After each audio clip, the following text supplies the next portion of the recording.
সম্প্রতি সময় মুক্তি পেয়েছে সাকিব খানের বহুল আলোচিত চলচ্চিত্র তাণ্ডব।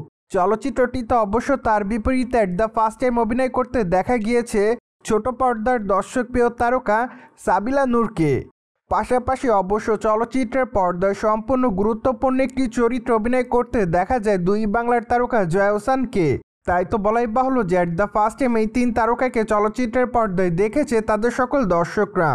যদিও ঈদুল আজহা উপলক্ষে গোটা বাংলাদেশে চলচ্চিত্রটি মুক্তি দেওয়া হয়েছে, তাছাড়া বর্তমানে ঘনিষ্ঠ সূত্রের মাধ্যমে জানা যায় যে তাণ্ডব চলচ্চিত্রটি মুক্তি পাওয়ার পর থেকে দর্শকদের মধ্যে বেশ ভালো সাড়া পাওয়া যাচ্ছে। সেই সাথে অবশ্য সিনে কমপ্লেক্সের অনেকগুলো শোই হাউসফুল গিয়েছে এমনটাই জানা যায়।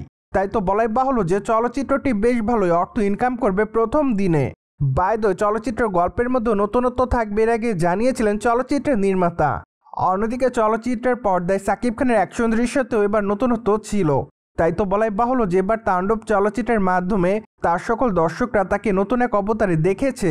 এমনকি বর্তমানে অনুমান করা যাচ্ছে যে সাকিব খানের এই চলচ্চিত্রটি সব মিলে 100 কোটি টাকার মতো ইনকাম করতে পারে।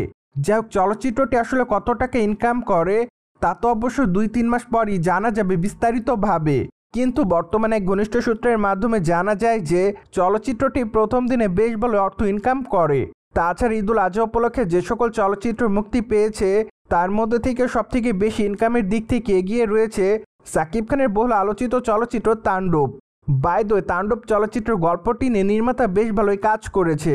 সেটি অবশ্য চলচ্চিত্রের মেকিংয়ের ক্ষেত্রেও দেখা গিয়েছে।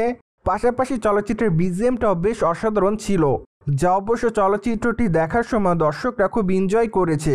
সো দর্শক, আপনি কি আসলে সাকিব খানের তাণ্ডব চলচ্চিত্রটি দেখেছেন কিনা তা অবশ্যই কমেন্ট বক্সে জানাতে কিন্তু ভুলবেন না।